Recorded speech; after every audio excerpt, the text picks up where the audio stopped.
दुर्गा सप्तशती के प्रथम अध्याय में मेधा ऋषि का राजसूरत और समाधि को भगवती की महिमा बताते हुए मधु कैटभ वध का प्रसंग सुनाना। श्री दुर्गाय नमः। प्रथम चरित्र के ब्रह्मा ऋषि, महाकाली देवता, गायत्री छंद, नंदा शक्ति, रक्त दंती का बीज, अग्नि तत्व और ऋग्वेद स्वरूप है। श्री महाकाली देवता की प्रसन्नता के लिए प्रथम चरित्र के जप में विनियोग किया जाता है। भगवान विष्णु के सो जाने पर मधु और कैटभ को मारने के लिए कमल जन्मा। ब्रह्मा जी ने जिनका स्तवन किया था उन महाकाली देवी का मैं सेवन करता हूँ। वे अपने 10 हाथों में खड़ग, चक्र, गदा, बाण, धनुष, परिघ, शूल, भुषुंडी, मस्तक और शंख धारण करती है। उनके 3 नेत्र हैं। वे समस्त अंगों में दिव्य आभूषणों से विभूषित हैं। उनके शरीर की कांति नीलमणि के समान है तथा वे 10 मुख और 10 पैरों से युक्त हैं। मार्कंडेय जी बोले, सूर्य के पुत्र सावर्णी जो 8वें मनु कहे जाते हैं, उनकी उत्पत्ति की कथा विस्तार पूर्वक कहता हूँ, सुनो। सूर्य कुमार महाभाग श्रवणी भगवती महामाया के अनुग्रह से जिस प्रकार मनवंतर के स्वामी हुए वही प्रसंग सुनाता हूँ। पूर्व काल की बात है। स्वारोचिस मनवंतर में सुरथ नाम के एक राजा थे जो चैत्र वंश में उत्पन्न हुए थे। उनका समस्त भूमंडल पर अधिकार था। वे प्रजा का अपने औरस पुत्रों की भांति धर्म पूर्वक पालन करते थे। तो भी उस समय कोला विद्वंसी नाम के क्षत्रिय उनके शत्रु हो गए। राजा सूरत की दंड नीति बड़ी प्रबल थी। उनका शत्रुओं के साथ संग्राम हुआ। यद्यपि कोला विद्वंसी संख्या में कम थे तो भी राजा सूरत युद्ध में उनसे परास्त हो गए। तब वे युद्ध भूमि से अपने नगर को लौटाए और केवल अपने देश के राजा होकर रहने लगे। समूची पृथ्वी से उनका अधिकार जाता रहा, किंतु वहाँ भी उन प्रबल शत्रुओं ने उस समय महाभाग राजा सूरत पर आक्रमण कर दिया। राजा का बल क्षीण हो चला था, इसलिए उनके दुष्ट, बलवान एवं दुरात्मा मंत्रियों ने वहाँ उनकी राजधानी में भी राजकीय सेना और खजाने को हथिया लिया। सूरत का प्रभुत्व नष्ट हो चुका था, इसलिए वे शिकार खेलने के बहाने घोड़े पर सवार हो वहाँ से अकेले ही एक घने जंगल में चले गए। वहाँ उन्होंने विप्रवर मेधा मुनि का आश्रम देखा, जहाँ कितने ही हिंसक जीव अपनी स्वाभाविक हिंसा वृत्ति छोड़कर परम शांति भाव से रहते थे। मुनि के बहुत से शिष्य उस वन की शोभा बढ़ा रहे थे। वहाँ जाने पर मुनि ने उनका सत्कार किया और वे उन मुनि श्रेष्ठ के आश्रम पर इधर उधर विचरते हुए कुछ काल तक रहे। फिर ममता से आकृष्ट चित होकर वहाँ इस प्रकार चिंता करने लगे, पूर्व काल में मेरे पूर्वजों ने जिसका पालन किया था वही नगर आज मुझसे रहित है। पता नहीं मेरे दुराचारी भृत्यगण उसकी धर्म पूर्वक रक्षा करते हैं या नहीं। जो सदा मद की वर्षा करने वाला और सूरवीर था, वह मेरा प्रधान हाथी अब शत्रुओं के अधीन होकर न जाने किन भोगों को भोगता होगा। जो लोग मेरी कृपा, धन और भोजन पाने से सदा मेरे पीछे पीछे चलते थे, वे निश्चय ही आप दूसरे राजाओं का अनुसरण करते होंगे। उन अपव्ययी लोगों के द्वारा सदा खर्च होते रहने के कारण अत्यंत कष्ट से जमा हुआ मेरा व्यय खजाना खाली हो जाएगा। ये तथा और भी बातें राजा सूरत निरंतर सोचते रहते थे। एक दिन उन्होंने विप्रवर मेधा के आश्रम के निकट एक वैश्य को देखा और उससे पूछा, भाई तुम कौन हो? यहाँ तुम्हारे आने का क्या कारण है? तुम क्यों शोकग्रस्त और अनमने से दिखाई देते हो? राजा सूरत का यह प्रेम पूर्वक कहा हुआ वचन सुनकर वैश्य ने विनीत भाव से उन्हें प्रणाम करके कहा। वैश्य बोला, राजन, मैं धनियों के कुल में उत्पन्न एक वैश्य हूँ। मेरा नाम समाधि है। मेरे दुष्ट स्त्री पुत्रों ने धन के लोभ से मुझे घर से निकाल दिया है।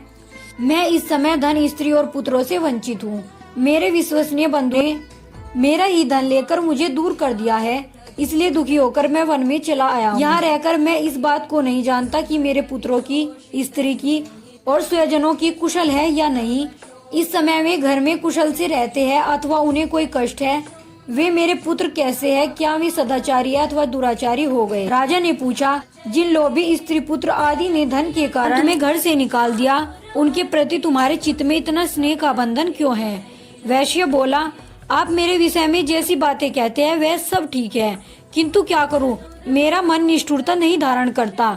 जिन्होंने धन के लोभ में पड़कर पिता के प्रति स्नेह, पति के प्रति प्रेम तथा आत्मजन के प्रति अनुराग को तिलांजलि दे मुझे घर से निकाल दिया, उन्हीं के प्रति मेरे हृदय में इतना स्नेह है। महामते, गुणहीन बंधुओं के प्रति भी जो मेरा चित्त इस प्रकार प्रेममग्न हो रहा है, यह क्या है? इस बात को मैं जानकर भी नहीं जान पाता। उनके लिए मैं लंबी सांसें ले रहा हूँ और मेरा हृदय अत्यंत दुखित हो रहा है। उन लोगों में प्रेम का सर्वथा अभाव है, तो भी उनके प्रति जो मेरा मन निष्ठुर नहीं हो पाता, इसके लिए क्या करूं? मार्कंडेय जी कहते हैं, ब्राह्मण, तदंतर राजाओं में श्रेष्ठ सूरत और वह समाधि नामक वैश्य दोनों साथ साथ मेधा मुनि की सेवा में उपस्थित हुए और उनके साथ यथायोग न्यायानुकूल विनय पूर्वक बर्ताव करके बैठे। तत्पश्चात वैश्य और राजा ने कुछ वार्तालाप आरंभ किया। राजा ने कहा, भगवान, मैं आपसे एक बात पूछना चाहता हूँ, उसे बताइए। मेरा चित्त अपने अधीन न होने के कारण वह बात मेरे मन को बहुत दुख देती है। जो राज्य मेरे हाथ से चला गया उसमें और उसके संपूर्ण अंगों में मेरी ममता बनी हुई है। मुनि श्रेष्ठ, यह जानते हुए भी कि वह अब मेरा नहीं है, अज्ञानी की भांति मुझे उसके लिए दुख होता है। यह क्या है? इधर यह वैश्य भी घर से अपमानित होकर आया है। इसके पुत्र, स्त्री और भृत्यों ने इसे छोड़ दिया है।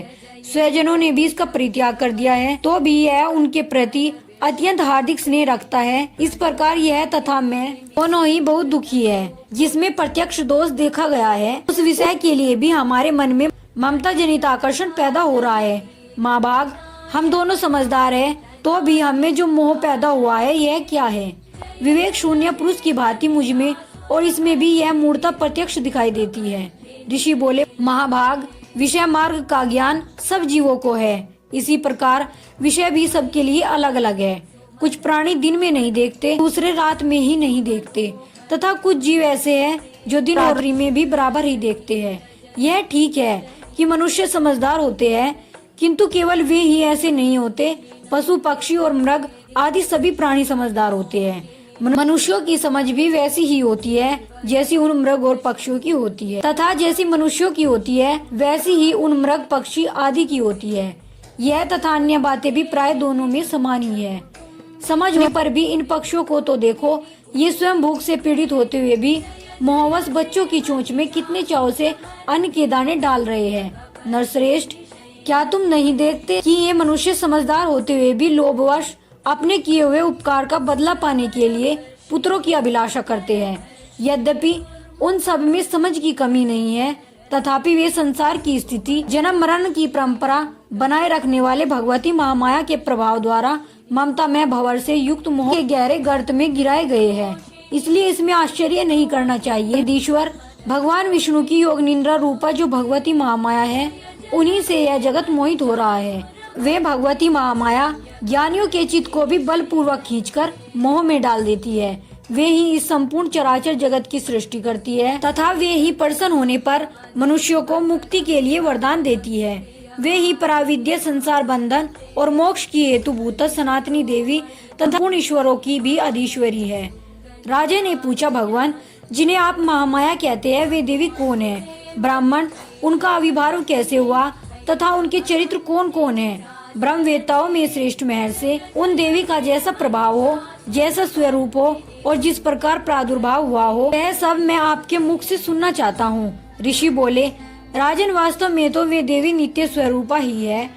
संपूर्ण जगत उन्हीं का रूप है तथा उन्होंने समस्त विश्व को व्याप्त कर रखा है, तथापि उनका प्राकाट्य अनेक प्रकार से होता है। मुझसे सुनो, यद्यपि वे नित्य और अजन्मा है, तथापि जब देवताओं का कार्य सिद्ध करने के लिए प्रकट होती है, उस समय लोक में उत्पन्न हुई कहलाती है। कल्प के अंत में जब संपूर्ण जगत एकार्णव में निमग्न हो रहा था और सबके प्रभु भगवान विष्णु शेषनाग की सैया बिछाकर योग निद्रा का आश्रय ले रहे थे, उस समय उनके कानों के मैल से दो भयंकर असुर उत्पन्न हुए, जो मधु और कैटभ के नाम से विख्यात थे। वे दोनों ब्रह्मा जी का वध करने को तैयार हो गए। भगवान विष्णु के नाभि कमल में विराजमान प्रजापति ब्रह्मा जी ने जब उन दोनों भयानक असुरों को अपने पास आया और भगवान को सोया हुआ देखा, तब एकाग्रचित होकर उन्होंने भगवान विष्णु को जगाने के लिए उनके नेत्रों में निवास करने वाली योग निद्रा का स्तवन आरंभ किया, जो इस विश्व की अधीश्वरी, जगत को धारण करने वाली, संसार का पालन और संहार करने वाली तथा तेज स्वरूप भगवान विष्णु की अनुपम शक्ति है। उन्हीं निद्रा देवी की भगवान ब्रह्मा स्तुति करने लगे। ब्रह्मा जी ने कहा, तुम्ही स्वाहा, तुम्ही स्वाधा और तुम्ही वषटकार हो। स्वर भी तुम्हारे ही स्वरूप है। तुम्ही जीवनदायिनी सुधा हो। नित्य अक्षर प्रणव में आकार, उकार, मकार, इन तीन मात्राओं के रूप में तुम्ही स्थित हो, तथा इन तीन मात्राओं के अतिरिक्त जो बिंदु रूपा नित्य अर्ध मात्रा है, जिसका विशेष रूप से उच्चारण नहीं किया जा सकता, वह भी तुम्ही हो। देवी, तुम्ही संध्या, सावित्री तथा परम जननी हो। देवी, तुम्ही इस विश्व ब्रह्मांड को धारण करती हो। तुमसे ही इस जगत की सृष्टि होती है, तुम्ही से इसका पालन होता है और सदा तुम्ही कल्प के अंत में सबको अपना ग्रास बना लेती हो। जगन्मयी देवी, इस जगत की उत्पत्ति के समय तुम सृष्टि रूपा हो, पालन काल में स्थिति रूपा हो तथा कल्पांत के समय संहार रूप धारण करने वाली हो। तुम ही महाविद्या, महामाया, महामेधा, महास्मृति, महामोह रूपा, महादेवी और महासुरी हो। तुम ही तीनों गुणों को उत्पन्न करने वाली सबकी प्रकृति हो। भयंकर कालरात्रि, महारात्रि और मोहरात्रि भी तुम ही हो। तुम ही श्री, तुम ही ईश्वरी, तुम ही और तुम ही बोध स्वरूपा बुद्धि हो। लज्जा, पुष्टि, तुष्टि, शांति और क्षमा भी तुम ही हो। तुम खड़ग धारिणी, शूल धारिणी और रूपा तथा गदा, चक्र, शंख और धनुष धारण करने वाली हो। बाण, भुषुंडी और परिघ ये भी तुम्हारे अस्त्र है। तुम सौम्य और सौम्यतर हो। इतना ही नहीं, जितने भी सौम्य एवं सुंदर पदार्थ है उन सब की अपेक्षा तुम अत्यधिक सुंदरी हो। पर और अपर सबसे परे रहने वाली परमेश्वरी तुम ही हो। सर्वस्वरूपे देवी, कहीं भी सत असत रूप जो कुछ वस्तुएं है और उन सब की जो शक्ति है वह तुम ही हो। ऐसी अवस्था में तुम्हारी स्तुति क्या हो सकती है? जो इस जगत की सृष्टि, पालन और संहार करते हैं, उन भगवान को भी जब तुमने निंद्रा के अधीन कर दिया, तब तुम्हारी स्तुति करने में यहाँ कौन समर्थ हो सकता है? मुझको, भगवान शंकर को तथा भगवान विष्णु को भी तुमने ही शरीर धारण कराया है, अतः तुम्हारी स्तुति करने की शक्ति किसमें है? देवी, तुम तो अपने इन उदार प्रभाव से ही प्रशंसित हो। ये जो दोनों दुर्दर्श असुर मधु और कैटव है, इनको मोह में डाल दो और जगदीश्वर भगवान विष्णु को शीघ्र ही जगा दो। साथ ही इनके भीतर इन दोनों महान असुरों को मार डालने की बुद्धि उत्पन्न कर दो। ऋषि कहते हैं, राजन, जब ब्रह्मा जी ने वहाँ मधु और कैटव को मारने के उद्देश्य से भगवान विष्णु को जगाने के लिए तमोगुण की अधिष्ठात्री देवी योगनिंद्रा की इस प्रकार स्तुति की, तब वे भगवान के नेत्र, मुख, नासिका, बाहु, हृदय और वक्ष स्थल से निकलकर अव्यक्त जन्मा ब्रह्मा जी की दृष्टि के समक्ष खड़ी हो गई। योग निद्रा से मुक्त होने पर जगत के स्वामी भगवान जनार्दन उस एकार्णव के जल में शेषनाग की सैया से जाग उठे। फिर उन्होंने उन दोनों असुरों को देखा। वे दुरात्मा मधु और कैटव अत्यंत बलवान तथा पराक्रमी थे और क्रोध से लाल आंखें किए ब्रह्मा जी को खा जाने के लिए उद्योग कर रहे थे। तब भगवान श्री हरि ने उठकर उन दोनों के साथ 5000 वर्षों तक केवल बाहु युद्ध किया।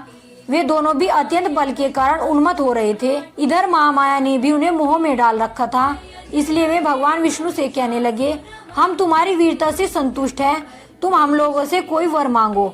श्री भगवान बोले, यदि तुम दोनों मुझ पर प्रसन्न हो तो अब मेरे हाथ से मारे जाओ। बस इतना सा ही मैंने वर मांगा है, यहाँ दूसरे किसी वर से क्या लेना है। ऋषि कहते हैं, इस प्रकार धोखे में आ जाने पर जब उन्होंने संपूर्ण जगत में जल ही जल देखा, तब कमल नयन भगवान से कहा, जहाँ पृथ्वी जल में डूबी हुई न हो, जहाँ सूखा स्थान हो, वही हमारा युद्ध करो।